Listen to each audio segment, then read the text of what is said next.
so let's talk about this this rescue at Ice Lake. We went out to walk in the San Juan Mountains, a popular destination, a place called Ice Lake. And we did a loop trip where we went to Island Lake first, and then we came back around to Ice Lake, and our plan was then to return to the trailhead. When I was a kid, all I did was rock climb, and one of the things I did that was got involved in that really helped me later in life was I was on the mountain rescue team for a long time. And it was, for the most part, a technical team. We did do some searches as well. But after we practiced every week, and after every practice or rescue, we would critique what we did, what went wrong, how to avoid it, those kinds of things. And I think in this video, there's a lesson to be learned. Maybe you can critique it at the end yourself. What could you do to keep things like this from happening? So we went on up to Island Lake, no problem, and then just a gorgeous, beautiful day. And of course, in the mountains, in the summertime, you have to really be careful about when the thunder boomers move in the evening. It can go from a summer day to, man, just wicked blizzard snowstorm. But the biggest fear and the biggest problem isn't necessarily the storm, but in most cases, it's lightning and rain. So turnaround time in the mountains is usually, you want to be heading out at about 2 o'clock. And so right on the mark, when we got to Ice Lake, it was about 2 o'clock. This kid came running past us, and he stopped and he said, do you guys have any calcium pills, anything with calcium in it? So I got out my first aid kit and dug through it and didn't find a thing. So he took off running to go ask some more people, and there was probably a couple dozen folks farther down, enjoying the lake. So he comes running back and apparently didn't find anything, and we can see that there's like a small group huddled up the shoreline a little ways, and the kid comes running back. Do you have a satellite phone? We've got an emergency. My mom needs a helicopter now. I was like, whoa, what's going on? So we headed up over to see what the situation was. His mom had basically collapsed. She was awake and lucid. I mean, everything was okay. She's cramping really bad, but I mean, she wasn't she wasn't so bad that there was a fear of her dying right then. Let me just cut to the chase. So these 4 gentlemen that we passed on the way up, really nice guys, they were with this lady. And one guy was taking her pulse, and they were trying to get her comfortable. Everybody's pulling everything out of their pack to try to insulate her from the ground and prop her up a little bit and help her out.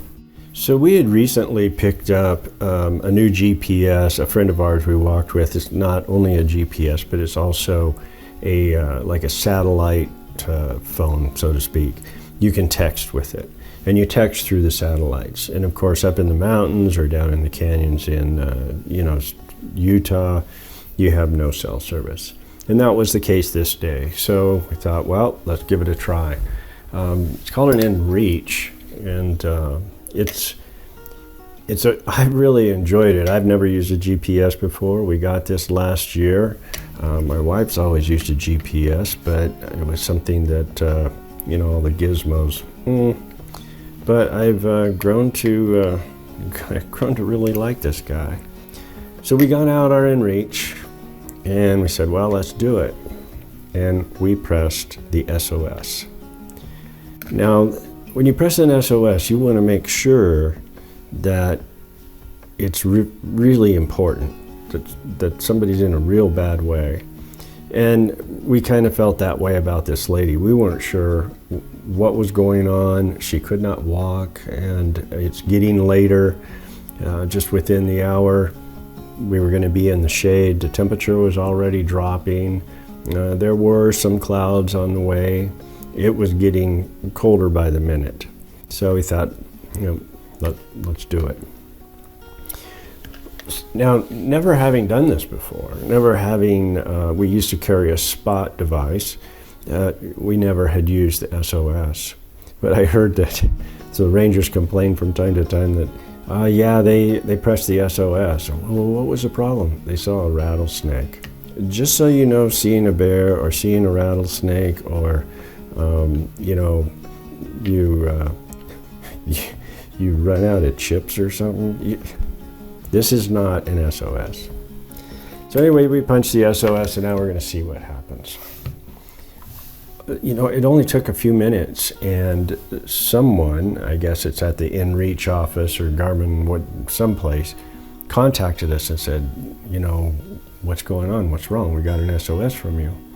And so Cindy's my wife. She's the one that knows how to use all the buttons. So she texts them back and tells them the situation. So they said, okay, we're going to, contact the local authorities, the sheriff, whatever. And pretty soon we got a text from the sheriff. And he said, what's the situation? Can you get blood pressure? And these guys were really helpful, apparently in the know with some of the first aid stuff. So it helped a lot. So we sent them all the information that we could. And they got back to us eventually and said, okay, we're sending out some EMTs or paramedics or whatever. And so now it's actually starting to get a little bit later. And, you want to stay and help, but at the same time, you don't want to get stuck too and end up giving away all your gear to help somebody, and then you're the one that ends up in trouble. So these four gentlemen decided that they would stay there with her and her husband and her son, and we would take off and try to intercept the EMTs or paramedics to make sure that they were on the way. So we took off down the trail, and sure enough, we passed them, and I told them we were the ones who had initiated the SOS. We had a real quick talk, and they were on their way. I never heard anything else about it. I looked to see if in the newspapers or online if there was, anything went way wrong, like if there was a fatality, but there wasn't. So everything must have worked out just fine. So what was the problem? As I understand it, this lady needed to take calcium shots because of some thyroid was removed or problems, with the thyroid or something like that. So the moral to the story is, once again, to be prepared. Thinking, well, we're just going to go on a short hike and blah, blah, blah. This is up above like 12,500 feet, and it's a long, hard, strenuous hike. And, read up on it and get a little bit of an education and know what you're getting into. I mean, she was in a world of trouble. There was no way to get her down before dark in the condition she was in. So, the lesson is, of course, to go prepared. So what we were to find out, as soon as we got within cell range and had driven down away from the trailhead and got closer to a town called Silverton there in Colorado, our phone rings. And both our moms had gotten phone calls from this office, from these, and I don't even know where it's at, but they got phone calls from these people saying, your son, your daughter has initiated an SOS. We know, of course, exactly where they are, and it appears from the communication with them that they are not the ones in trouble, that they're helping someone else. Of course, this was a relief to our parents. Now, the next thing that happened was really cool, and I can't, if this was to be a review on this device, I mean, it gets 10 stars all the way. The next thing that happened is they said, would you like for us to keep you informed, when they called both our mothers? They said, well, yeah, of course. So after every text that we sent with information on the situation, somebody called our parents and gave them an update. And then they finally said, okay, the EMTs are on the way. Danny and Cindy have gone down the mountain. They're okay, and so the whole thing is taken care of, and that's the end of the story. And it was so cool. I mean, you can imagine how worried, you know, mom and dad and friends would be. You're up high in the mountains, and what happened, you know? And so not only did they respond to us, but they followed through with our parents to keep them informed during the whole thing. So I would just like to say a big thank you to Garmin. This Inreach device is worth its weight in gold. So in closing, if we were to all sit down and critique, I'll tell you another little story quickly. We were in Bears Ears National Monument a very long time ago. And we were driving down the road. Some people were walking down the road, and we stopped and said, "Hey, everything okay?" And they said, "No, actually, we don't know where our car's at, and we have a diabetic with us, and he needs insulin." And it's kind of the same situation with this at Ice Lake. You know, if you have some sort of medical issues or problems or whatever, make sure you have your pills, make sure you have your, you know, your insulin, make sure you have your calcium injections, whatever the case may be. Even a mile away from the car, if there's a leg break or something goes belly up, it may as well be 100 miles. And there's another story behind that when we were with someone who broke their leg only a mile from the car. We'll try crawling a mile, you know, up and through a canyon.